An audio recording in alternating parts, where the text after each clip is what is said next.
Bienvenue sur le podcast des super numéro 1 en marketing. Mon nom est Aline Haddad, gestionnaire, entrepreneur et passionnée du marketing depuis plus de 25 ans.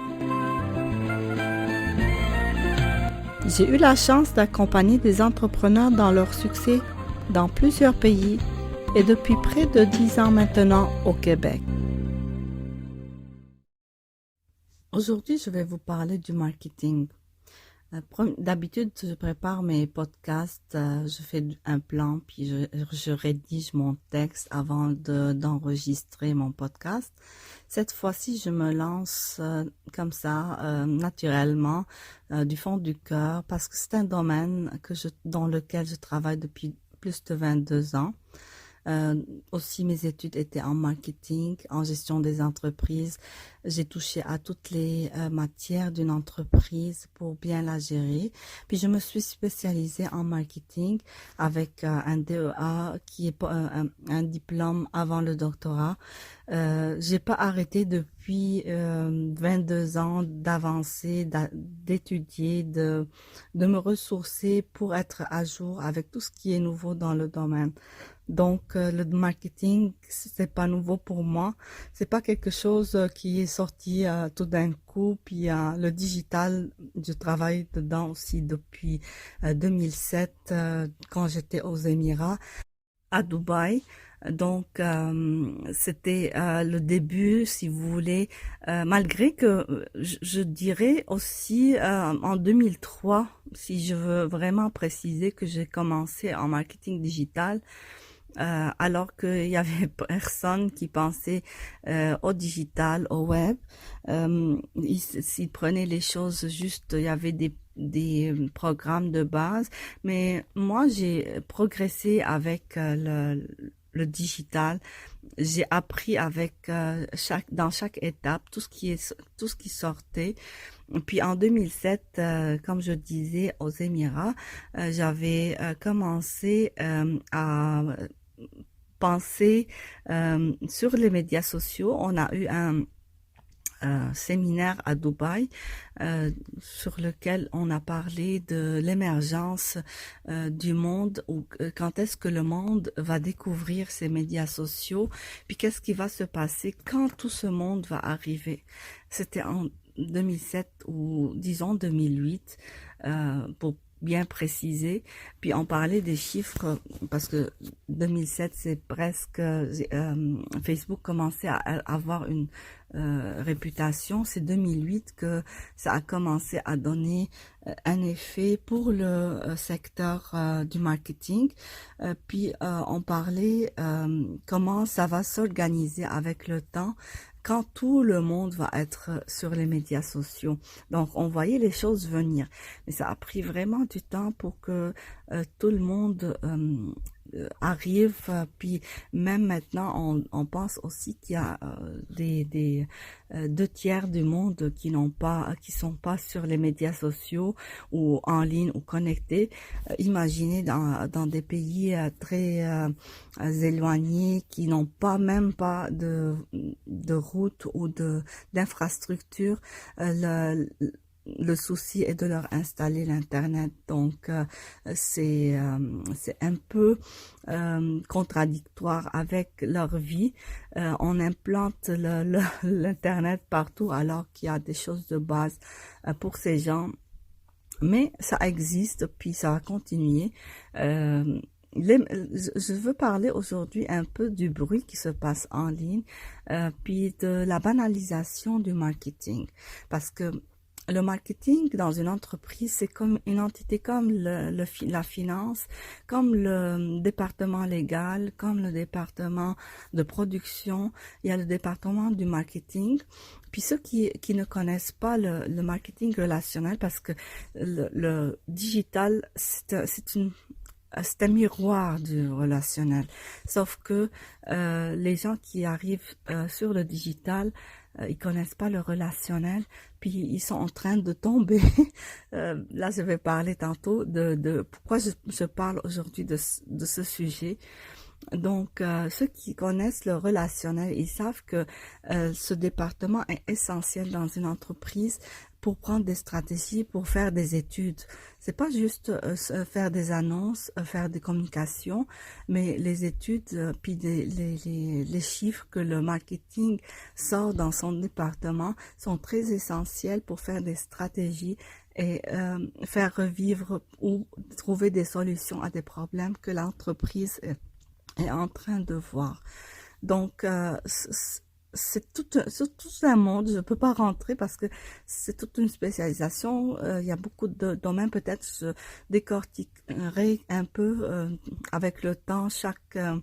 D'ailleurs, c'est ce que je fais dans mes podcasts. À chaque fois, je prends un thème puis j'en parle.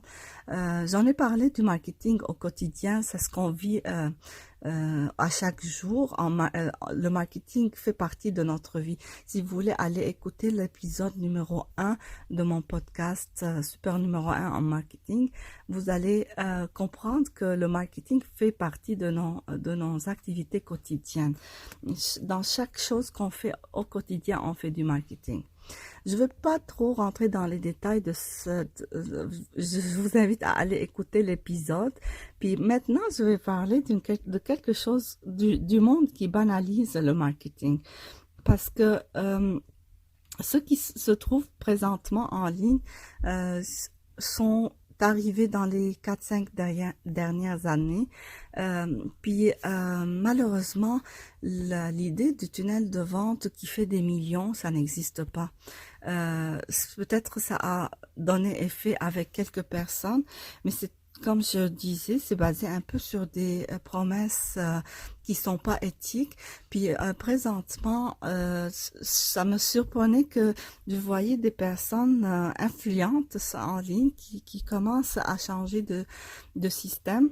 Puis même aux États-Unis, je suivais quelqu'un d'important puis qui disait que le marketing a changé, mais finalement, ça n'a pas changé parce que l'approche était différente. C'était pas basé sur des choses une structure bien étudiée. Donc, c'était comme une vague. Puis la vague est en train de s'éteindre, je pense. Ceux qui vont pouvoir continuer, vont un peu ou devront aller voir un peu le marketing, comment ça fonctionne, puis baser plan, leur affaires sur le marketing relationnel, puis l'appliquer sur le digital. Donc, les mêmes principes sont applicables. Les gens pensent que c'est un autre monde, mais moi, je dis c'est un miroir plutôt. C'est le même monde qu'on vit ou que le marketing relationnel, c'est le même en digital, donc ça change pas trop. C'est les mêmes, la même structure, les mêmes principes, etc. Aussi dans les tunnels de vente qui se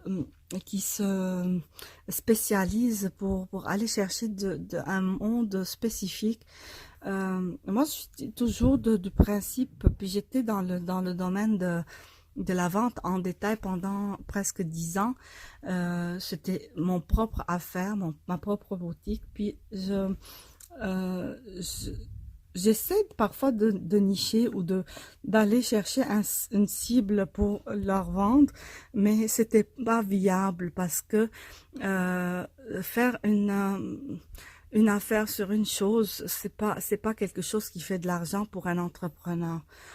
Puis de même, pour ceux qui vendent en ligne présentement, ça me fait de la peine quand je vois que, par exemple, les frais que les personnes mettent pour faire un site web, puis tout le système marketing, c'est un peu coûteux quand même de faire tout ça en ligne. Puis ils vendent par exemple, des items ou des boucles à 2 $. Mais il faut combien de boucles pour être profitable avec toutes ces obstacles de transport, de taxes, etc.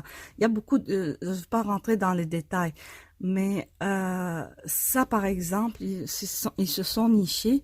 Puis avec le temps, soit ils vont fermer, soit ils vont changer de modèle d'affaires ou de rentrer, parce que le travail est le même, il faut élargir la gamme pour pouvoir atteindre plus de monde, pour pouvoir vendre, pour pouvoir faire du profit.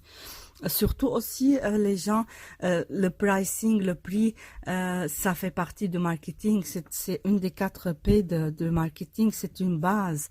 Puis quand on met un prix qui n'est pas étudié sur ce qu'on a comme dépenses, etc.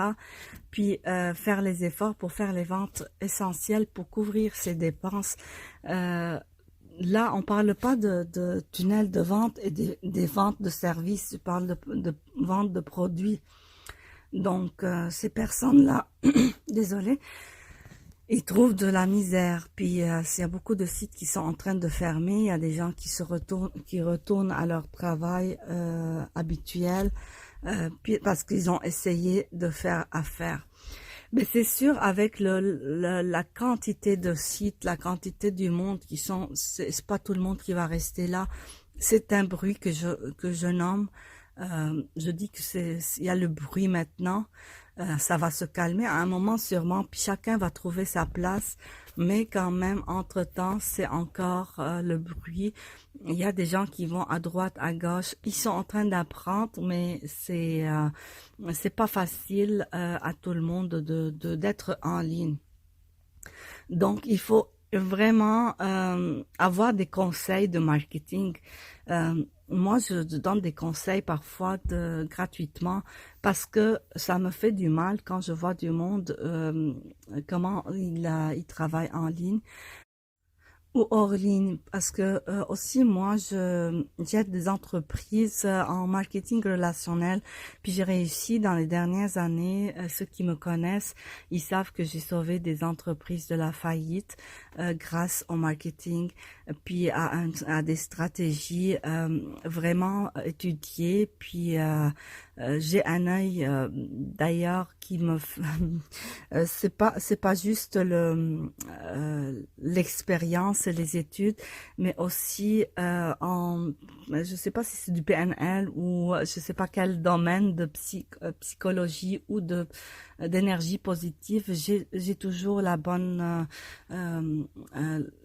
impressions, la bonne vision, donc des choses. Puis je réussis en général à faire sortir les entreprises ou à les faire progresser. Aujourd'hui, mon message, je veux le résumer en une seule idée, c'est que le marketing n'a pas changé. Le marketing est le même. C'est votre approche, la façon de faire, l'application des tunnels de vente, etc. Vous l'avez mal utilisé, vous l'avez exploité, vous l'avez utilisé d'une façon pas éthique, puis c'est le résultat. Mais le marketing n'a pas changé, il est toujours le même. Le marketing digital aussi, c'est le miroir du marketing relationnel. Pour terminer, je vous invite à suivre mon podcast, les différents médias sociaux, parce que je vais passer beaucoup d'informations. Je travaille présentement sur le contenu, puis déjà le contenu que je vais donner va donner beaucoup d'informations sur le marketing, sur le vrai marketing qui est basé sur des sciences, sur une science qui est déjà appliquée, qui est justifiée. Donc, je vous invite à suivre tous les médias sociaux, puis le podcast pour des épisodes prochains qui vont traiter plusieurs sujets, dont aussi je suis en train de penser sur la gestion du temps, qui est très importante dans un projet de marketing. Sur ce, je vous laisse et je vous demande de partager et d'aimer cet épisode. Surtout que vous savez que quand on fait un engagement ou on partage, on aime un épisode ou n'importe quelle publication en ligne, ça aide aussi les entrepreneurs dans leur visibilité, ça aide à les algorithmes à les différencier des autres. Donc, vous allez m'aider en faisant cela. Là, je vais terminer, puis je veux dire à la prochaine.